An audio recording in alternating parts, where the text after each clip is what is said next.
class demo for today. So, remember, we're finishing up on chapter 5, but the class demo will be over psychology. So, I'm going to jump in here now. We're about 12 seconds away from joining.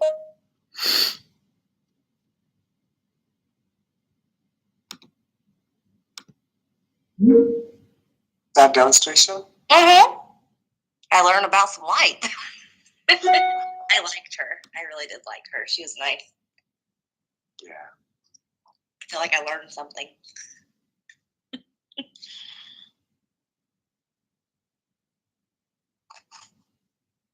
Dr. Charles, we've used up all your class time.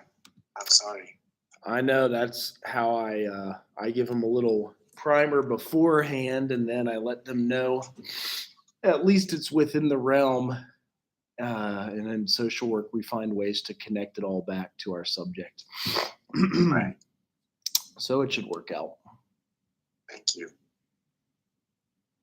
Is Dr. Renderos a different subject I can see now? Okay.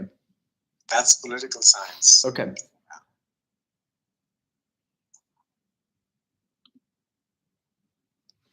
Okay, so he has a PhD in urban studies and public affairs from the University of Akron.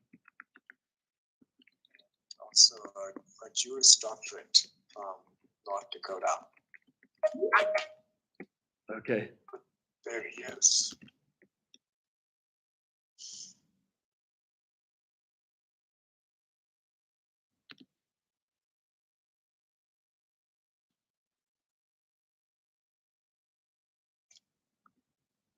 Okay, well, we will be recording the session, so we'll just get started. And,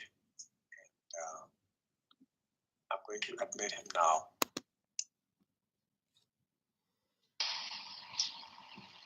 Okay. Good morning. Good morning. Good morning, Dr. Deros. How are you? I'm doing well, thank you. You are able to see me okay and everything? Yes. Mm-hmm. Okay. Great. So, first of all, I'd like to welcome you to Central State University. We are grateful for your interest in the position of an assistant professor of political science. We have a few different events planned with you today. This is the first one with your teaching demonstration. Now we are recording this session and we will make it available to other members of the department electronically. And so we'll just go ahead and get started. We are hoping that you will complete your presentation in maybe around 45 minutes and save some time for questions. Sure. Okay. Great. Thank you so much, and I hand it over to you. Okay, great. Thank you very much. All right. First of all, I want to share PowerPoints with you. And let's see here. I'm new with Teams. I'm familiar with WebEx and Zoom. So in order for me to share, let's see. Do you know how do I go about sharing? It might be in the top right. Open shared tray, maybe? Mm-hmm. Okay, let's see. Oh, yeah, okay, there. Okay, can you see now my PowerPoint? Yes. Okay, great. All right.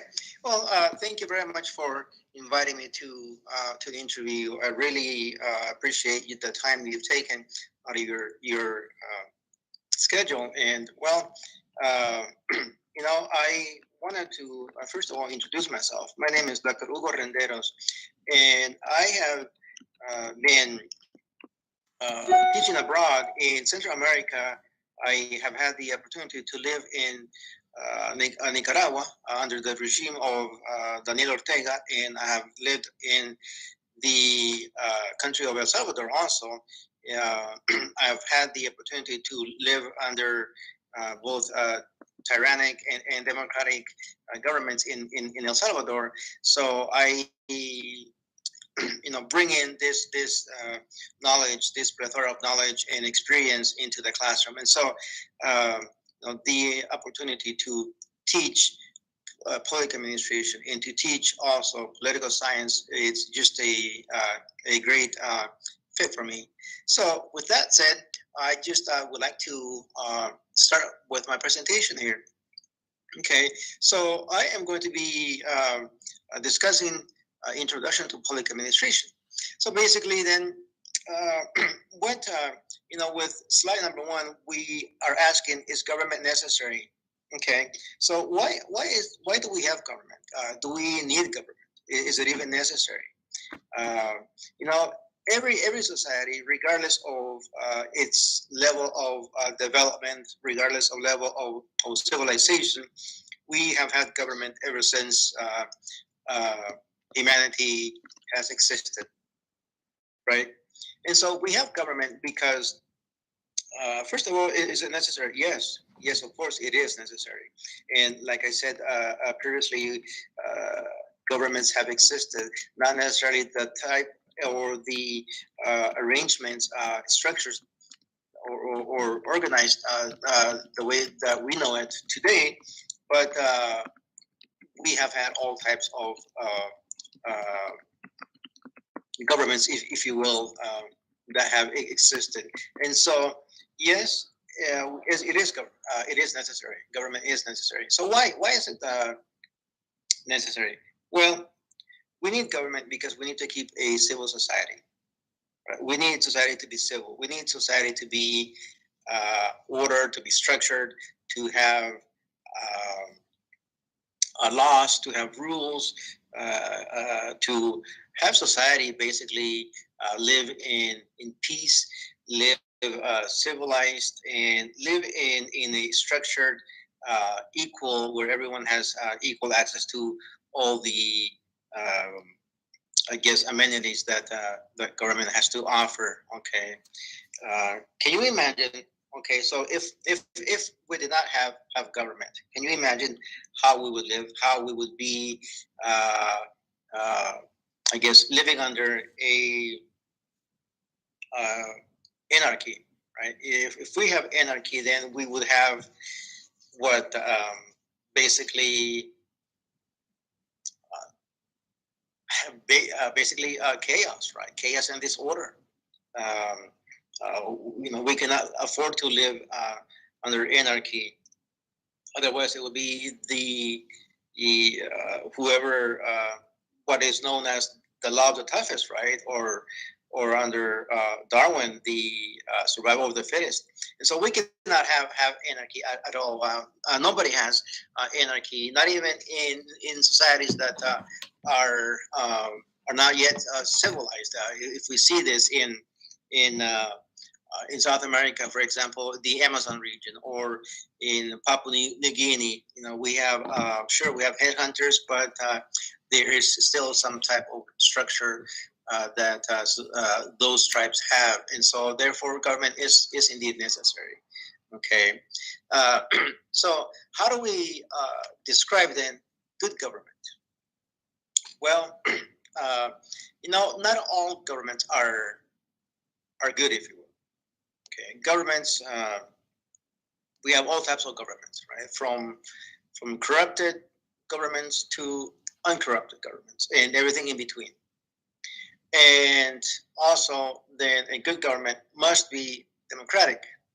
If a government is not democratic, does not have democracy in it, then basically, then we have some type of government that may not be necessarily tyrannical, but definitely not representative. Definitely, maybe even it may not be accountable.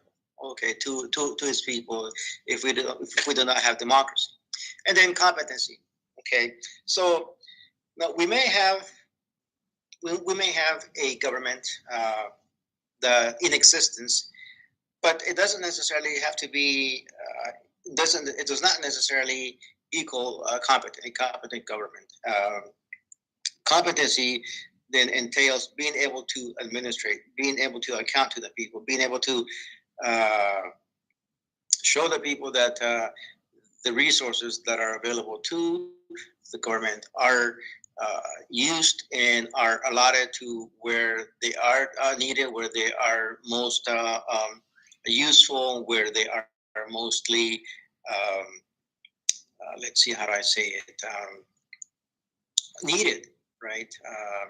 And not there be any waste. So, all these three items here, uncorrupted, democratic, competent, is very important to have a good government, because without these three items here, these three factors, we will not have a good government. Um, we have issues with democratic governments right now, the world over. Uh, we have corrupted governments, mostly in the developing nations, right? Asia, African, and Latin American countries. But of course, that does not mean that we do not have corruption in developed nations as well. Okay. So this is what we mean by describing a good government. Okay. Now, okay, so we described a good government. Now we need to define what public administration is.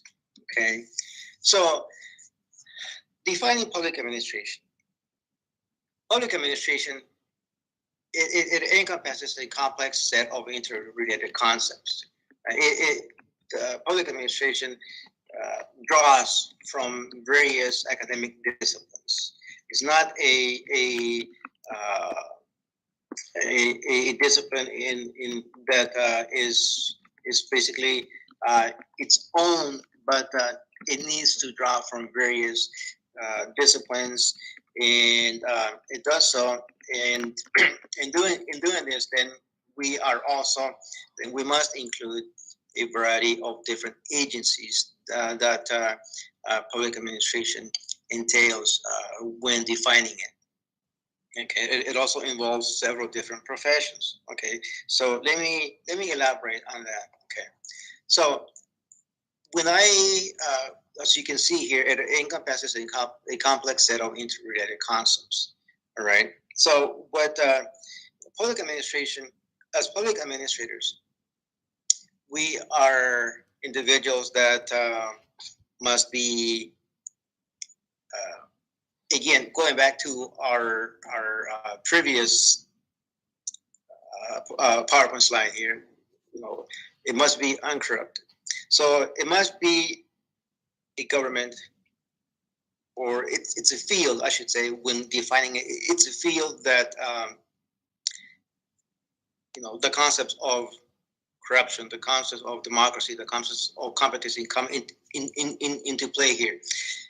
It draws from many different academic disciplines. Okay, so here we have public administration, and it covers basically legal, right? The legal field, legal discipline. When we have administrative law, right? There are laws that regulate how to administrate any entity, whether it is a governmental entity or whether it is just a nonprofit. There are legal ramifications if the individuals running it or administrating it do not follow the laws as to how the funding, how the functioning, how the managing of the entity is being run. Okay, so we have the legal aspect of it. We have the economic, financial aspect of it. Okay, so we have then the aspect of financially, nonprofits, for example, they require, they get a lot of grants. Nonprofits receive a lot of grants, and whenever grants are awarded to any nonprofit, they are, must follow certain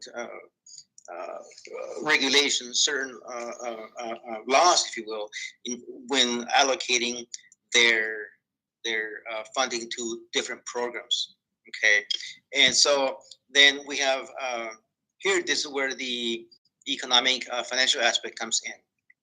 Okay, so we can say, yeah, legal, financial, economic aspects as well. Um, gosh, administrative also, management, from the management perspective, right? We have another discipline here, management. Okay, how do we manage not only the funding but the staff? Okay, how do we take care of staffing and making sure that the staff is appropriately placed in their respective positions? Because you know when we have staff in human resources, when we have staff in the financial aspect, in the marketing aspect, we need to make sure that they are competent to be able to perform their functions in order to get this nonprofit or organization or whatever entity, whether it be government entity,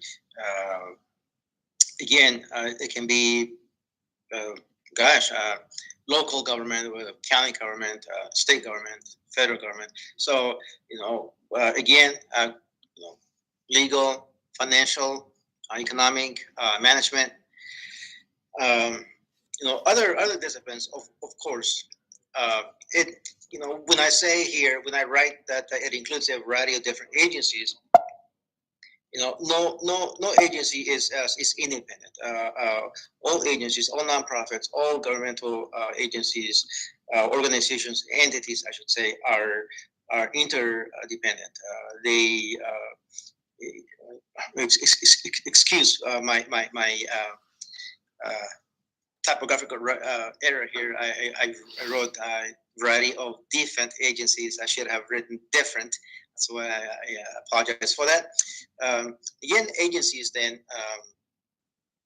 governmental, intergovernmental, non-governmental, NGOs, nonprofits. Okay, so all of these agencies entail or go into the definition of public administration.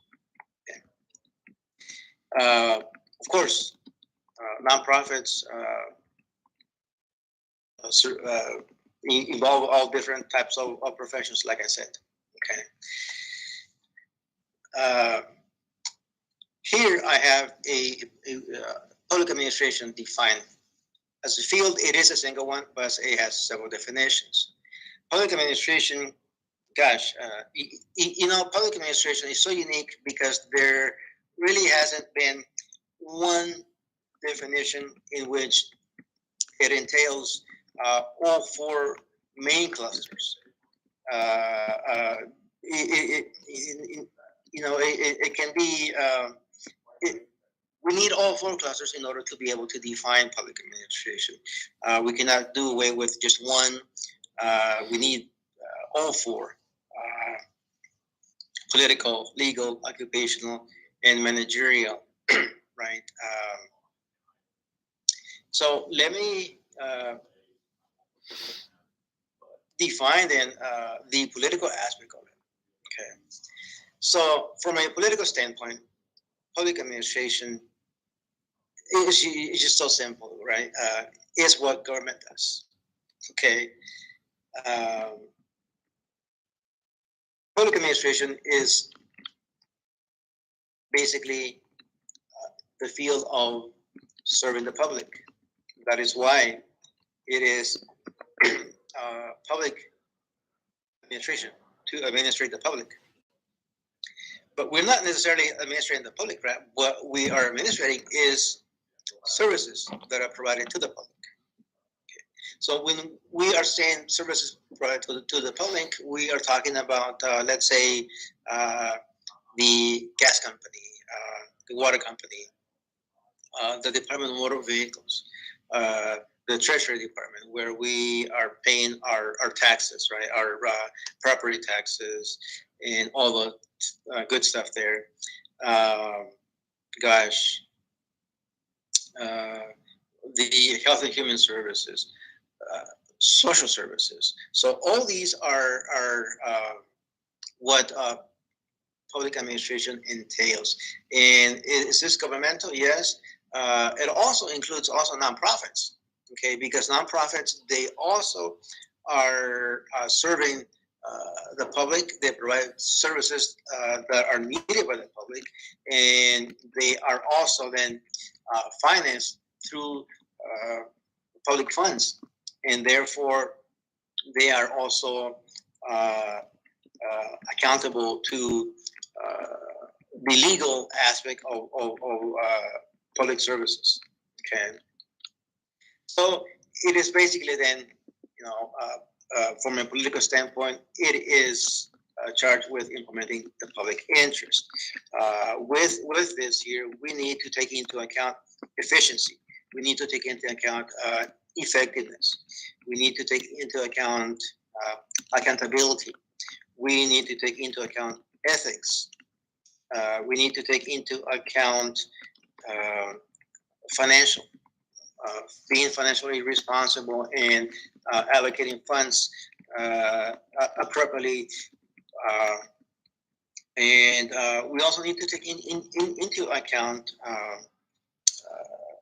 making sure that services are not duplicated, or if they are duplicated, it's because one entity cannot fulfill the needs of society, of the community in which it is providing services. For example, this would be one example here.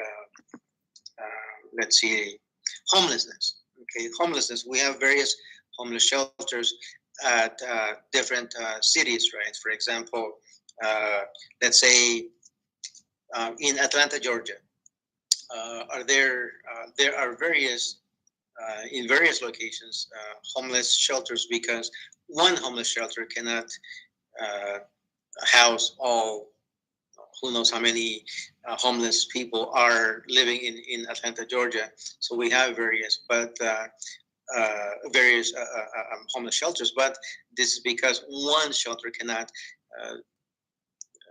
perform the functions needed, in the city itself. So that is why we have that the various entities. Another political, another example here, it would be the police, right? So we have the police serving the public, and when we are talking about the police, then again we go back with how do we define it politically. It has right now, today in 2022, we have this issue of policing, defunding police, accountability, racial profiling, and all that. And so all of these are examples of implementing or looking out for the public interest, right? And so is policing an example of a political definition? Yes, it is indeed. Now, let me ask you this. Police,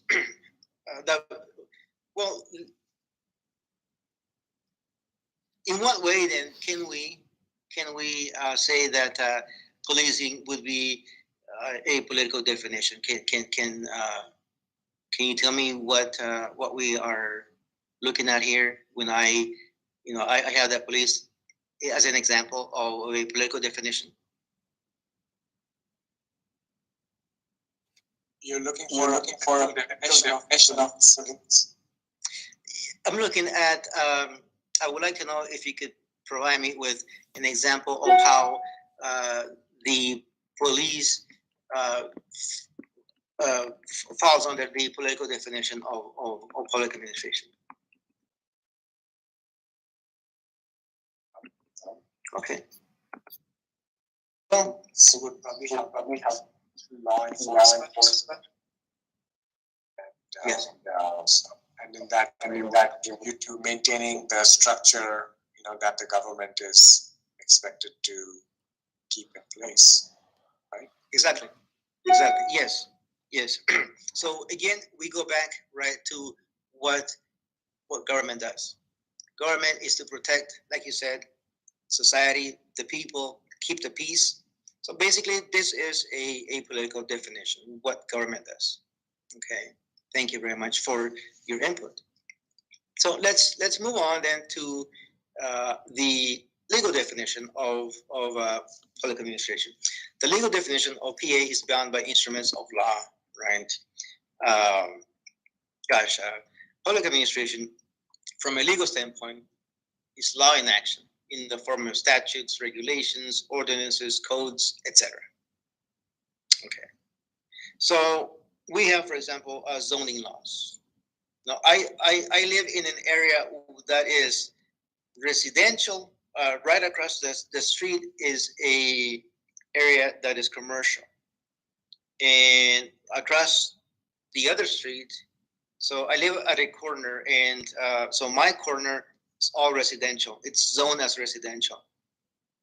The Across the street we have a zone that is commercial, and then right in front of my house is also uh, commercial. So no, we need to keep it that way. We need to follow the laws in order for us to be able to keep the peace, keep order in society. Okay, and where does it where does PA then fall under the legal? Is under enforcing statutes, regulations, ordinances, codes. Okay.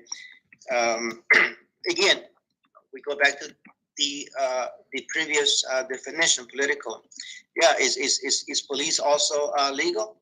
Does it entail political and legal? Yes, of course. Again, the police are there to enforce all of the above, right?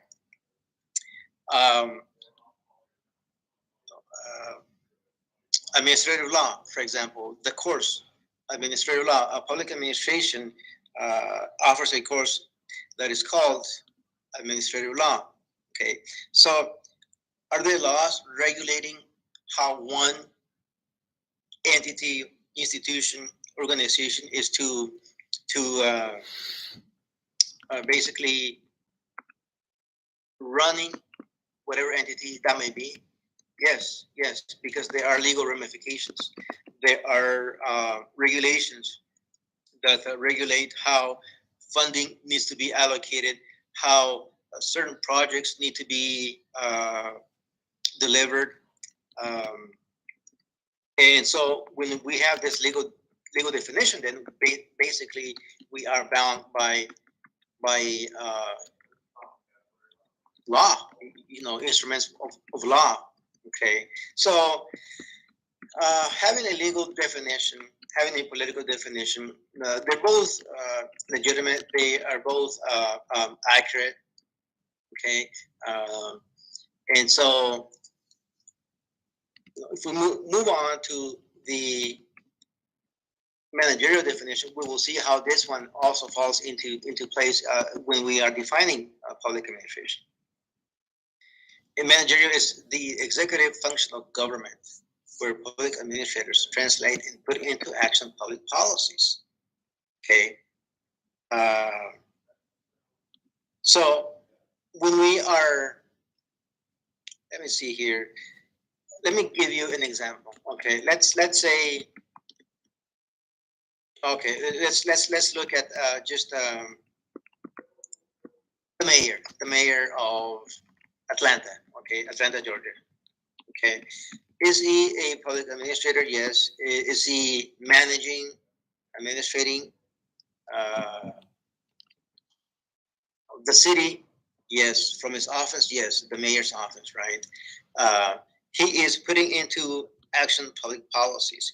He is administrating. He is making sure that the public is getting what it is paying for public services, roads, schools, healthcare, um, trash pickup,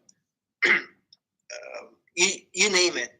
Okay, the executive function of government is where all the policies are set into place, and they are administrated from the executive, right? So in this case, the executive would be the mayor, where he is functioning as the head of the governmental entity of the city of Atlanta.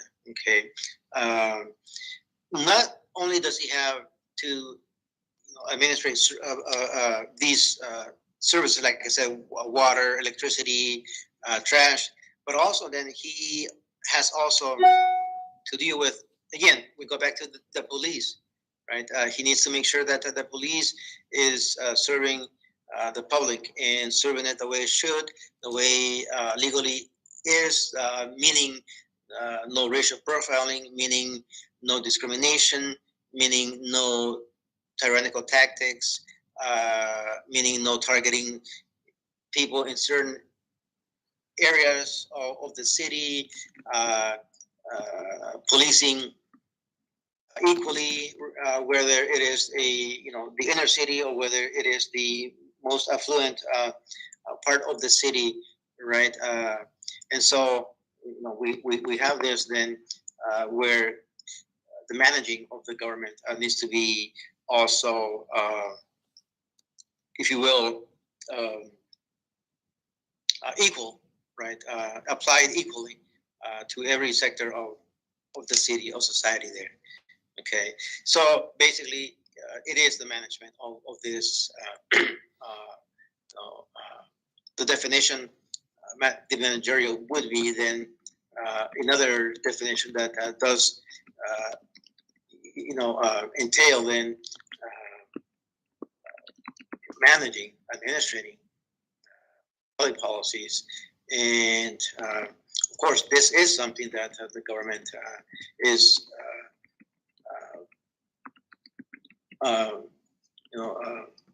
Legally bound to do, okay, to follow. Okay, so then if we take all of these, I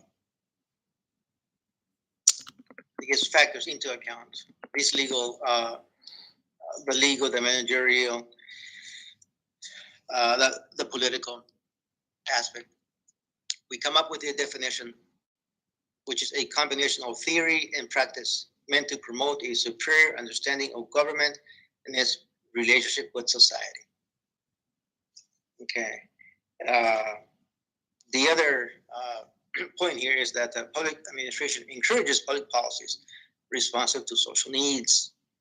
And as I said earlier, it emphasizes effectiveness, efficiency, and human needs. Without effectiveness, without efficiency, without the need for offering what society needs, what the humans need, PA would be useless, would be just a concept. But as long as it's responsive to the needs of society, of the people, and it provides those services in a very effective and efficient manner, then we have a definition of public administration. Okay, as you can see there, the theory and practice.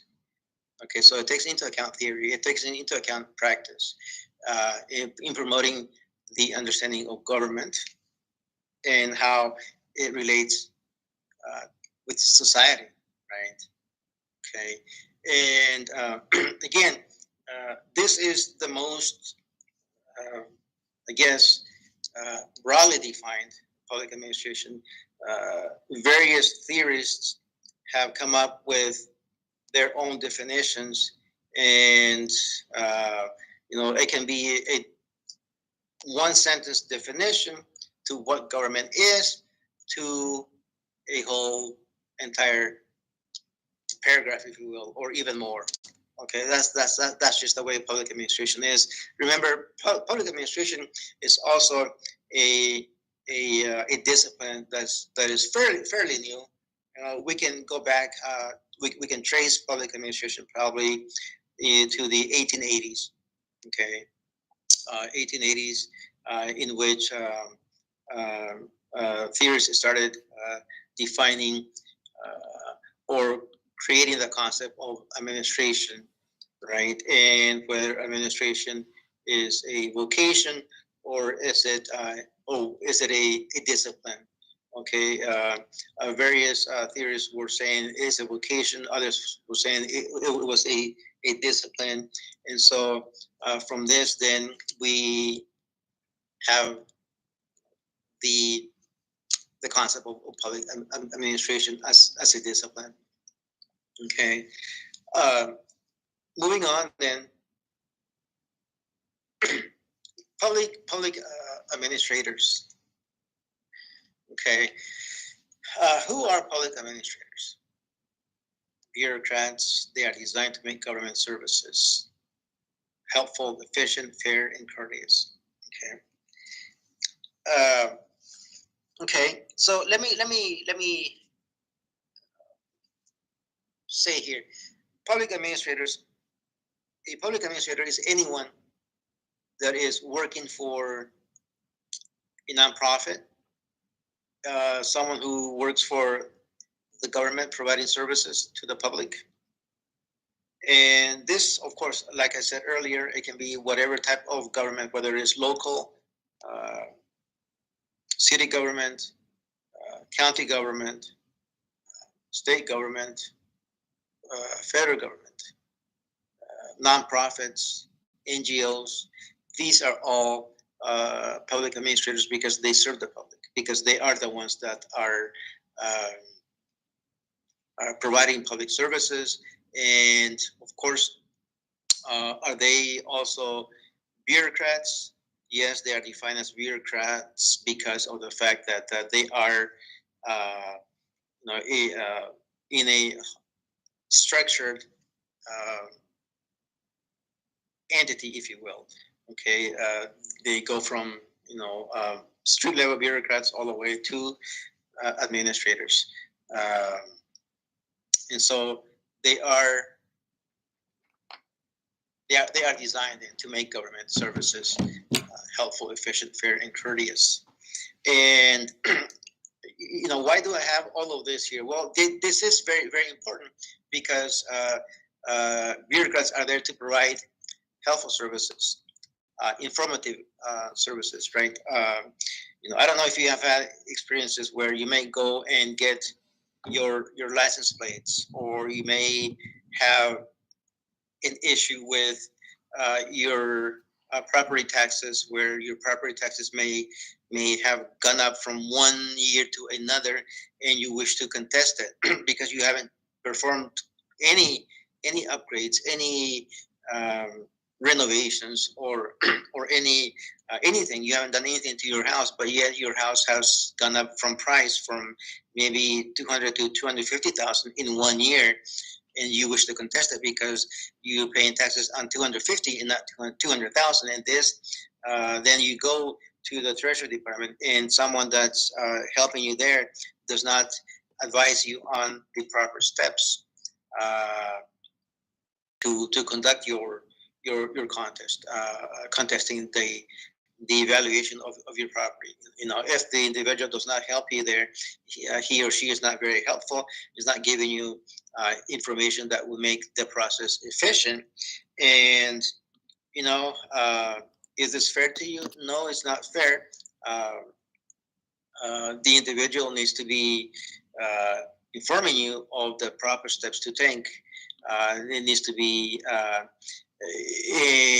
there needs to be some efficiency there. There needs to, of course, the individual needs to be helpful to you and courteous to you too.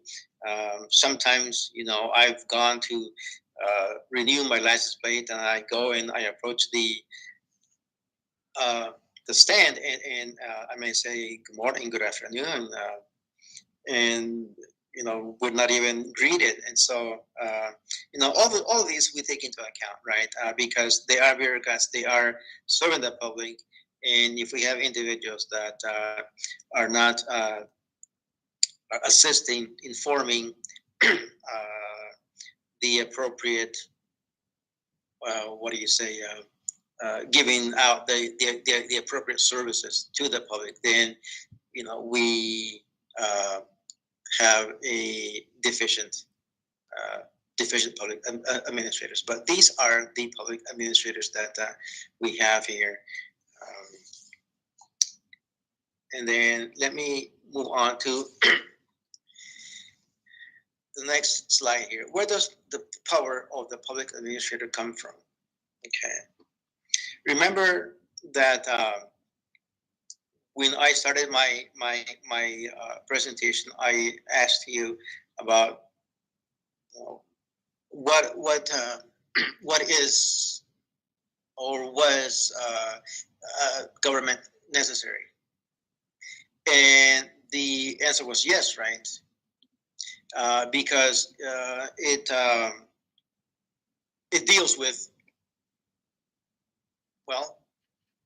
the public, deals with the people, and whoever is running whatever institution, that individual has, especially if it's a public office, that individual was elected, right? And that election means that the individual was there, put in place from public input, democratically. The majority voted for him or her, and therefore the power comes from the people, you and I, taxpayers. The staying power of the institution, policy making power of the agency. So when we have someone and we have that individual placed into public office, then that individual, because of the powers that have been allotted to the office, have the policy making power, right? Setting the agenda, developing options, and implementing policy. So what let's go back here. The staying power of the institution. Okay, so we have the mayor's office. The mayor, then, he was voted into office by the public, democratically, legally, legal standing. He or she does have it because of the constitutional powers, whether it is the constitution of the city, right? And so the individual then does have the staying power. Okay, was voted in for the public, and of course, then once that individual is in office, then we have the office has the power to policy make. Policy making then basically entails making new policies for the city, whether it is, let's say, a new liquor law. Okay, liquor will be sold in the city of Atlanta, Georgia, until 1 a.m. After that, no liquor will be allowed to be sold by institutions, bars, or even stores, right? Liquor stores. Okay. Now, being in that seat there of the mayor then has his or her agenda, right? And this will vary depending on the needs of the people, the needs of the city, the public, right? What does the public need? Education, security. Are police doing their job to policing platted areas? For example, Chicago, right? South Chicago. There is a dire need of policing in that area because we have on a daily basis a lot of shootings and a lot of fatalities, right? So setting the policy agenda, then on the agenda, higher on the agenda would be probably police and probably security for the city of South Chicago. Okay, and then uh, we have developing options as well. Okay, and this would entail bringing in experts, bringing in the public, holding conferences, town hall meetings in order to get public input as to why we have these issues of security, why we have these issues of housing shortage, or why do we have the issue of, let's say, lack of healthcare access from various, let's say, people of color. Okay, people of color. This is what we have here, and that is why we have the public administrator developing options, because he or she needs to take into account public opinion, needs to take into account or be democratic, right? He or she needs to listen to the people, the needs, and develop option in setting the agenda, the policy agenda. Okay, and then once these options are developed, once the agenda is in place, then we need to see that the policies do get implemented. They get implemented the way they should be, because we also have the issue. Then in public administration, we have the issue. We have a mandate. Okay, so a mandate is a command coming down from the mayor's office saying that let's see what can one of you tell me some policy that has been or that has that that has come from the the mayor's office or the governor's office, and once it's implemented, it doesn't necessarily gets implemented according to what's written down on paper, and this is because when we have the street level bureaucrats, then they have their own interpretation. When they have their own interpretation, then they may not necessarily implement policy the way it was written, the way it was meant to be implemented, the way it was meant to work, because gosh, there are some issues that may not have been taken into account when they were implementing a policy, and this then creates an issue for those street level bureaucrats, and so they have to make amend or some type of exception, right?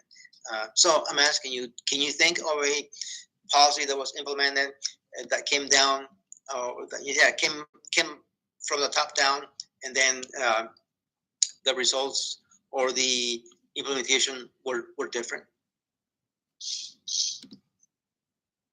I think like the mask mandate. Sorry, could you repeat yourself, please?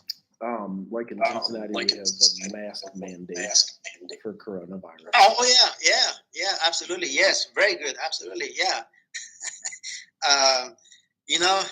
That is very true. We have the mask mandate, right, where we are to use our masks indoors and whenever we go to any public place. Do the people follow it? Do people? It was supposed to be implemented, but it wasn't necessarily followed.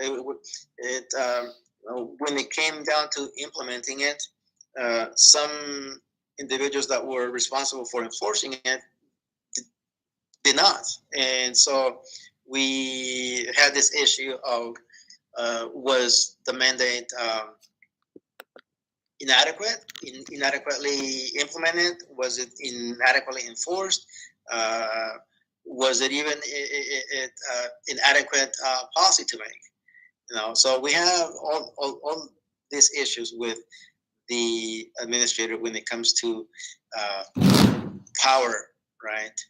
So yeah, it creates um, some inefficiency, ineffectiveness, and if we want to consider it that way, then we can, just because we may not have obtained what the goal was, what the objective was. In this case, mass mandate, right?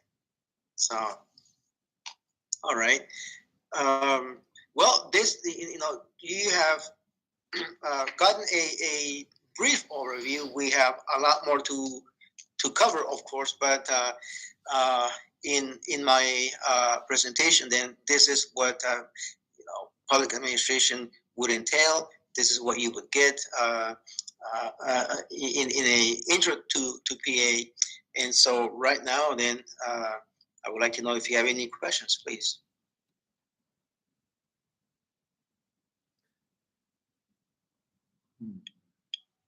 Well, if you could speak on some courses that you would like to offer. Yes, absolutely. I was teaching. I taught both master's level and undergrad level, and I have taught both public administration and political science. So because I am a generalist, coming to Central State, I would like to teach ethics in public administration. I would like to teach bureaucracy. I would like to teach comparative administration. Okay, that's from the administrative public administration side, because I noticed that the department offers a political science with a poli-sci major, and then a political science with a emphasis in public administration. So this would be something that I am very ready to teach research methods in public administration. Okay, so that would be in public administration. Of course, there are others that I could teach as well. For example, public budgeting, for example, public personnel management, volunteer managing for nonprofits. Program evaluation. Okay, so that's PA. As far as political science, I can teach international relations, U.S. Latin American relations. I can teach, of course, research methods as well, political philosophy, all types. I was looking at the your catalog here, and gosh, I would love to teach United States national government, basically international politics as well. And I've taught Middle Eastern politics as well. So I'm very versed in the Middle East. Introduction to comparative politics.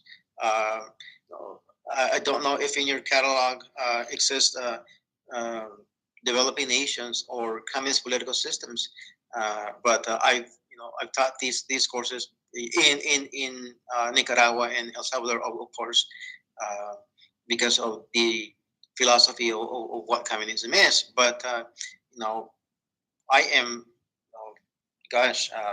political theory, political current political thought, and so all these courses I am more than ready to teach.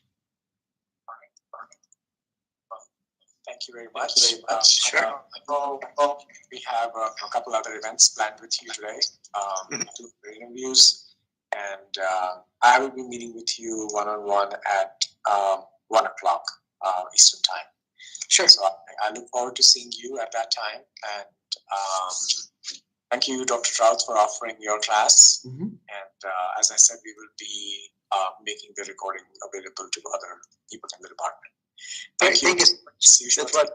Sure. Bye-bye. Thank you. Bye.